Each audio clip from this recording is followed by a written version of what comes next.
What is it, not Sunday? Hey you all, Farmer Jesse here. So it's December and thus basically wintertime here in Kentucky. And I know at least for me, the winter can feel like a season where not a lot can be done to improve the soil or the health of the soil. It's wet, it's cold, stuff is not really growing, beer's still working, but there are several things you can do and a few you should probably not do to get your soil booming as we head into the spring. So let's do it. Where have I been? Where have you been? I've been standing here for like 3 months waiting for you to set up the camera. You have any food?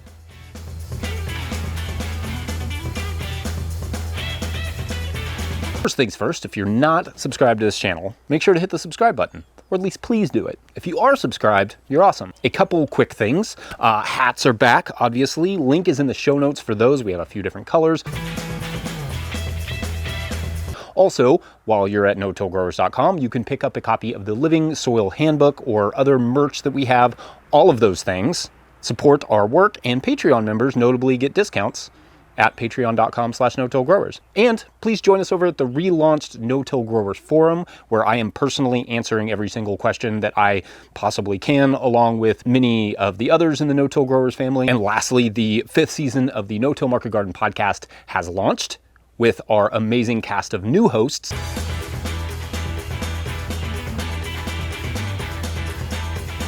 So check that out wherever you check out podcasts, or at our podcast channel here on YouTube. Okay, so let's discuss the elephant in the room, cover crops. Yeah, it's a big room.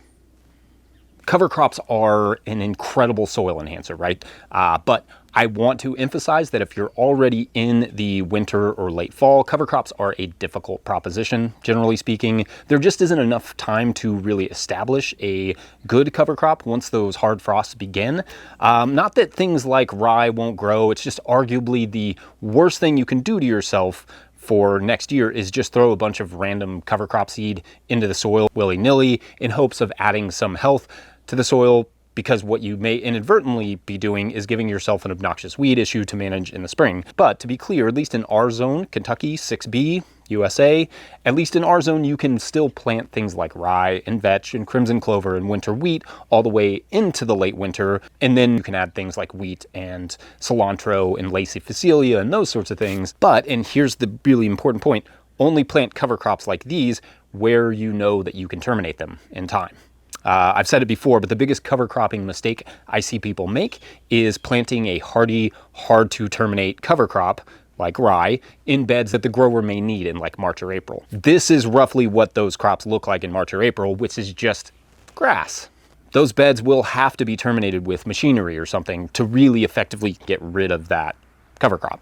A tarping at that stage will not really kill it. It's not going to kill it fast enough. It's not warm enough. And as for winter kill cover crops that you grow really tall and you let those die and they kind of create a mulch, it's just probably a little bit too late for those sorts of things. Like, you're not going to get quite the amount of biomass that you need. Most winter kill cover crops, like these peas, for instance, needed to be planted in August or early September in our region to really get the biomass. And they're usually not this dead by this point, but we've had a harsh start to the winter already, which happens.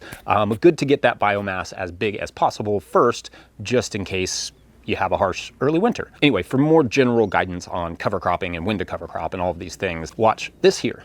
Make sure to put like a card there so it doesn't look like I'm just like, watch aliens. So let's go over mulches briefly, which are the obvious addition here because they can be so incredibly beneficial to soil, but like cover crops, that can also be done in a way that is detrimental to your soil or to your growing season next year. Lighter colored mulches, like straw or hay, for instance, naturally they will protect your soil from wind and rain erosion and certainly provide food and habitat to soil life, but those lighter colored mulches can also keep your soil very cool going into the spring.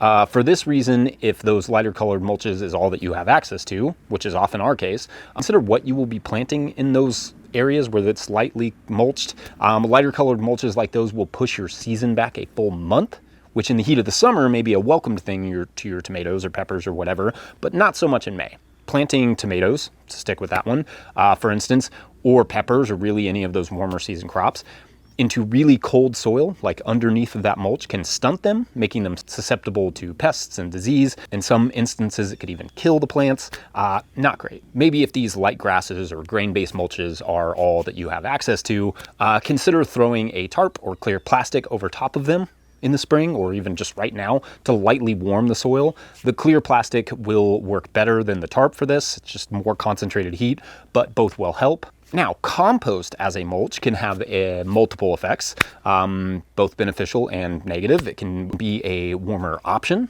than hay or straw. It can feed and house the soil microbes very efficiently. And composted beds can either be sown directly into or transplanted directly into very easily as soon as the time comes to do those things without any additional preparation. Like, it's just a ready to go bed. We call this deep compost mulching or the no dig system, and you can find a lot of info about those on our channel and on other channels. Now, compost has its issues as outlined in this video and in our podcast that went up this week on Monday on PFAS. PFAS, but every mulch comes with its own potential issues. So just have to investigate them individually. But generally speaking, compost makes a great soil enhancing option. Adding wood chips to your pathways now, so long as it makes sense in your context, is a good idea as well. I'm not a huge fan of wood chips on the bed tops, though I do think partially decomposed wood chips make a nice mulch around, long season crops like tomatoes. And I'm still experimenting with different ways to utilize that, to partially break down wood chips and then add those to gardens. More on that later. But the wood chips in the paths will suppress winter weeds and spring weeds and then slowly decompose and release nutrients for your plants to access in the spring. We use living pathways on our farm, mostly, because I've talked about that a million times, but where I can put wood chips like in the tunnels, I definitely do that. I think there's a lot of benefit to it. Another place I use wood chips and another way to work on soil health over the winter, compost making. I love making compost in the fall and the winter, and you'd be surprised at how nice and warm you can get your compost piles as long as your nitrogen to carbon ratio is solid and the moisture is present, even if the weather is super cold. What we usually do is when the season slows down, we create several compost piles and get those to hit the requisite temperatures for our organic certification. Then we have several months for those compost piles to mature before the spring, when we start applying them to every planting as described in lots of other videos. Probably. I mean, especially at a time when you have a lot of leaves to use, as we do here at the end of November, thanks to our amazing neighbors, making compost is basically a requisite task in the fall. A perhaps more abstract way to improve soil health over the winter is just good garden planning.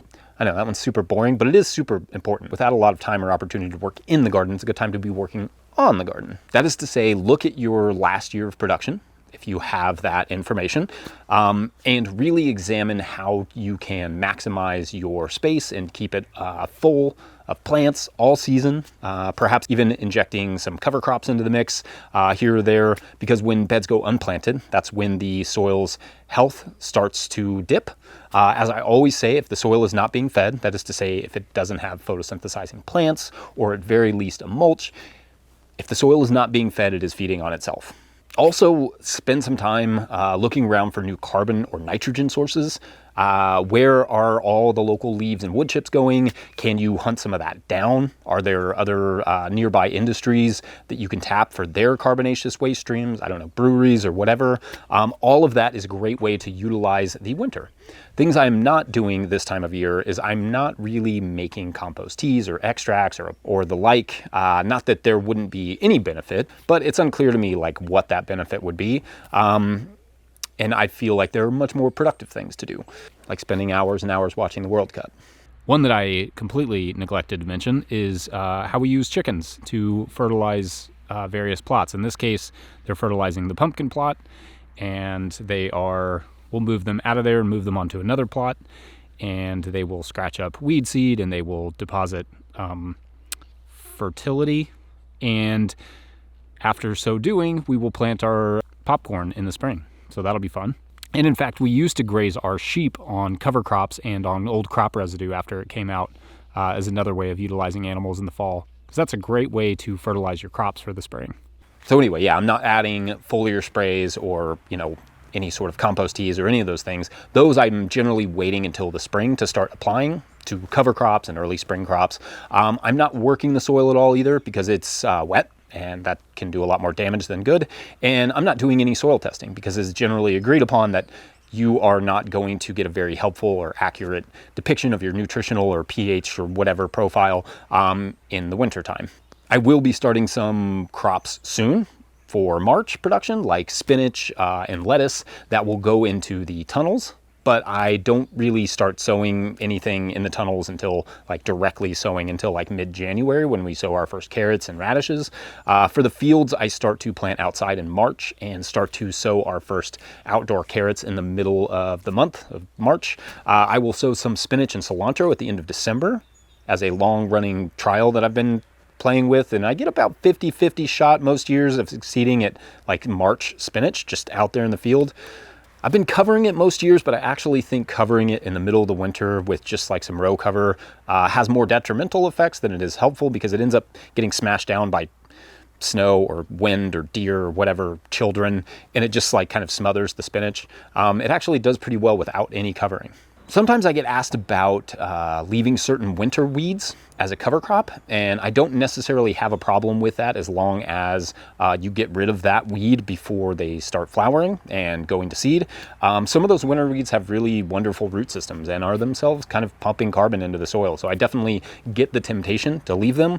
Also, who doesn't love a little fresh chickweed in their salad? Otherwise, I'm just over here cleaning up, or vaguely cleaning up, and exercising, because it's also not the worst thing for soil health for you to actually be in shape when the season starts, and thus able to keep up with the work. Let me know if you have any questions about any of this or anything else that you do in the winter or are thinking about doing in the winter. Also, if you want good detailed answers on any of this or on bigger questions about gardening or market gardening, head over to the forum at no-tillgrowers.com and put them in there. It'll be myself and other people answering them.